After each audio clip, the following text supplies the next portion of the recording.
Students, आज हम chemistry का फर्स्ट ईयर का चैप्टर नंबर 6 के प्रॉब्लम करेंगे। इनमें हम इक्विलिब्रियम का प्रॉब्लम करेंगे, केसी की वैल्यू मालूम करेंगे। और ये सबसे पहले हमने एक एग्जाम्पल ली है, आपके पेपर में भी ये एग्जाम्पल आती है। एग्जाम्पल में क्या बताया है? एग्जाम्पल में ये बताया है और ये आपसे पूछा है इक्विलिब्रियम कांस्टेंट आपको वैल्यू के सी की मालूम करनी है, जबकि an equilibrium mixture nitrogen, hydrogen and ammonia equilibrium mixture है इनका एट 300 डिग्री सेंटीग्रेड टेम्परेचर है, is analysed and is found that nitrogen that's m, hydrogen that's m and ammonia that's m. Find Kc at 300 degree centigrade for the reaction. और साथ में ये equation दे रखी है। Equation में हमें क्वेश्चन में भी ये इक्वेशन दे रखी है। हमने क्या करना है, सॉल्यूशन में इसका डेटा आपको निकालने की वैसे नहीं है ज़रूरत, निकालना चाहें तो ये आपको डेटा सामने मिला हुआ है, समझे यही आपका डेटा है। ये देखिए, हम आपको हाईलाइट करके बता रहे हैं, आप डेटा ये निकाल सकते हैं। ये है नाइट्रोजन, इसकी वैल्यू हम लिख देंगे, ये हम हाइड्रोजन की वैल्यू लिख देंगे, ये हम अमोनिया की वैल्यू लिख देंगे, और ये फाइंड के सी ये हम लिख देंगे। एंड द ये टेम्परेचर ये आप लिखें या ना लिखें, एरोज़ के ऊपर ये आ जाता है, एरो के नीचे आ जाता है, इसको लिखने की ज़रूरत नहीं, ये हमारा डेटा होगा। अब हमें सवाल करने के लिए क्या करना है, आप ये जानते हैं कि हमें सबसे पहले सॉल्यूशन में हमने इक्वेशन लिखी। इक्वेशन में ये बैलेंस इक्वेशन है और हमें इसके कुछ रूल्स याद रखने हैं जो हमने आपको सिखाए हैं कि इसमें रिएक्टेंट और जो प्रोडक्ट होता है, प्रोडक्ट ऊपर लिखा जाएगा, रिएक्टेंट नीचे लिखा जाएगा। और इक्वेशन जब भी बनेगी, इक्वेशन दी हो तो बहुत ही अच्छी बात है, नहीं दी तो आप खुद इक्वेशन बनाएंगे। इक्वेशन का बैलेंस होना बहुत लाजमी है। इक्वेशन को बैलेंस आपने करना है और बैलेंस करने पर आपके सामने हमारे पास ये जो हमें इंटीजर्स नज़र आ रहे हैं, ये इंटीजर कहाँ चले जाएंगे, ये पावर बन जाएंगे। और बाकी सब क्या है, कंसंट्रेशन में लिखा जाएगा, लेकिन ये क्या है, ये कंसंट्रेशन की पावर होगी, हमें ये बात याद रखनी है। और जब हम पावर बना देंगे तो इट मीन्स क्या है, उसके अंदर पावर में जो भी चीज़ हमें मिली हुई है, हम क्या करेंगे, उसको हम उतनी ही मर्तबा लिखेंगे। बिल्कुल एक ये इजी तरीका हमने ये रखा ताकि आप कैलकुलेशन आसानी से कर सकें, और अगर एनुअल एग्ज़ाम में भी आए और एंट्री टेस्ट में भी तो विदाउट कैलकुलेटर भी आप आसानी से उसको मल्टीप्लाई कर सकें। ये देखें स्टूडेंट्स, हमने क्या किया, ये प्रोडक्ट लिखा है और ये क्या रिएक्टेंट है। प्रोडक्ट में आप देखें कि हमारे पास क्या है, ये पावर दे रखी है, हमने ये जो इसका बैलेंस का ये नंबर ऑफ़ मोल्स दे रखे हैं, ये यहाँ हमने पावर बना दी है।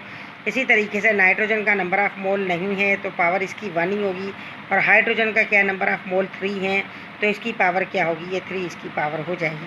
इस बात का आपने ख्याल रखना है। नाउ इज़ इक्वल आप लगा दें, इक्वल लगा के अब हमें क्या करना है, हमें वैल्यू पुट कर देनी है। वैल्यू हम देखते हैं कि अमोनिया की वैल्यू इन्होंने हमें क्या दे रखी है, हम वही वैल्यू पुट करेंगे। देखिए अमोनिया की वैल्यू हमें मिली हुई है 0.090, तो हमने वैल्यू यहाँ पुट कर दी। क्या वैल्यू है, 0.090। ये वैल्यू पुट की, वैल्यू पुट करके हमने देखा कि इसके ऊपर इन्होंने पावर ये कंसंट्रेशन का साइन लगाया, ये स्क्वायर दिया, हमने पुट किया। नाउ ऑब्लिक में नाइट्रोजन और हाइड्रोजन की वैल्यू पुट करनी है।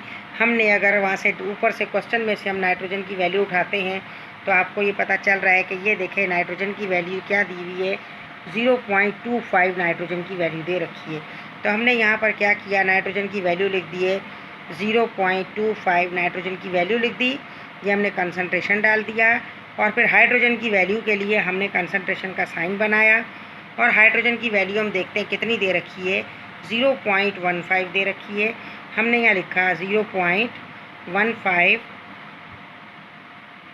ये हाइड्रोजन की वैल्यू हमने लिख दी।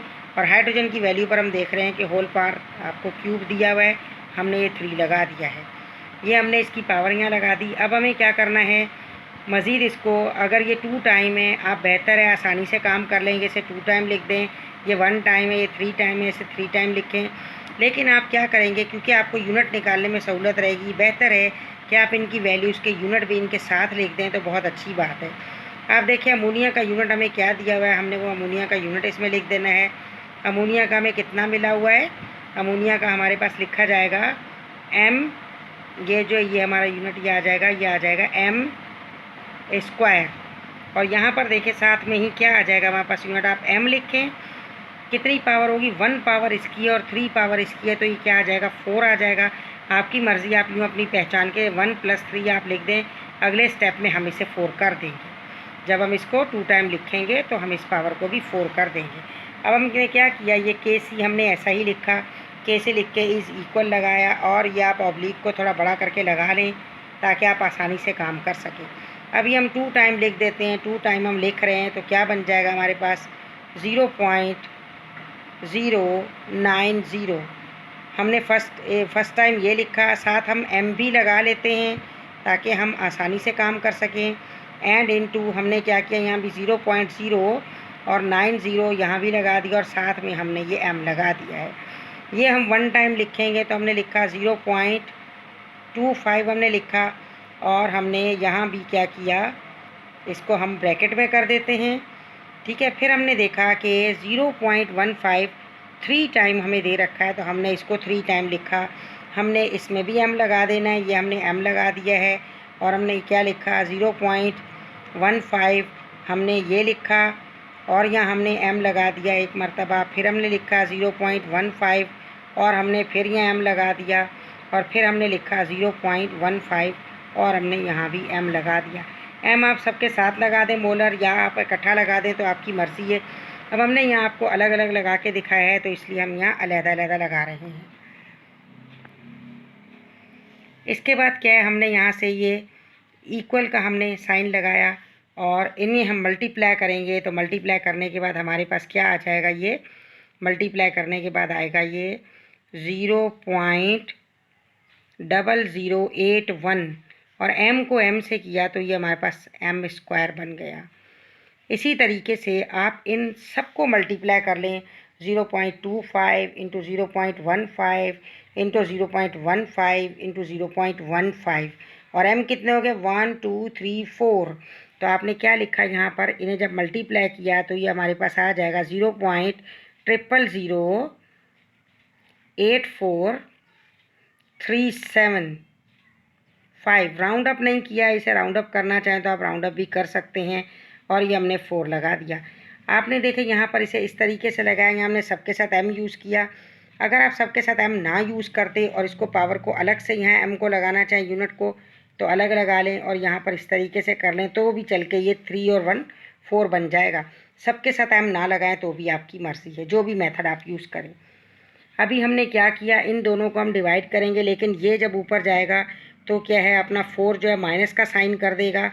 लिहाजा हम यहाँ करते हैं, इन दोनों को जब हमने डिवाइड किया तो हमारे पास क्या आ गया, KC इज़ इक्वल, डिवीज़न पहले ऊपर वाली रकम लिखेंगे आप, डिवाइडेड बाई ये नीचे वाली रकम लिखेंगे, तो आपके पास इसका आंसर क्या आ जाएगा 9.6। m हमने जो लगाया, m में आप देखें इसकी अपनी पावर 2 है, ये नीचे से जाके माइनस का 4 हो जाएगा।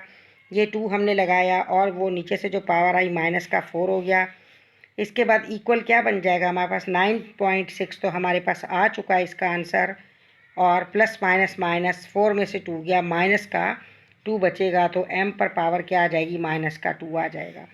नाउ क्या बनी हमारे पास KC की value, KC is equal 9.6 molar, और ये -2, ये इसका यूनिट होगा। इसकी आप प्रैक्टिस कीजिएगा, 2-3 मरतबा इसको लिखें, लिख के देखें, बार बार प्रैक्टिस करें, आपको अच्छे से आ जाएगा। इसे कम से कम 3 टाइम्स करें या 5 टाइम्स आप करेंगी तो आपकी प्रैक्टिस अच्छी हो जाएगी। इसे अच्छे तरीके से करें, ऐसे ही दूसरे सवालात भी करने की कोशिश करें, और चैनल को सब्सक्राइब करें, लाइक करें, कमेंट्स करें और शेयर करें ताकि इस टाइम पर दूसरे तमाम स्टूडेंट्स भी पढ़ सकें। और कोई भी क्वेश्चन आपने अराइज़ करना हो तो आप वो क्वेश्चन पूछ सकते हैं, कमेंट्स करके वहाँ से आप मालूम कर सकते हैं। और ये प्रॉब्लम आपने मस्ट करके देखना है, और जब करके देखेंगी, प्रॉब्लम करने से पहले आपको फार्मूले याद रखने हैं। फार्मूले में आपको ये याद रखना है कि प्रोडक्ट जो है वो ऊपर आएगा और रिएक्टेंट जो है वो नीचे आएगा।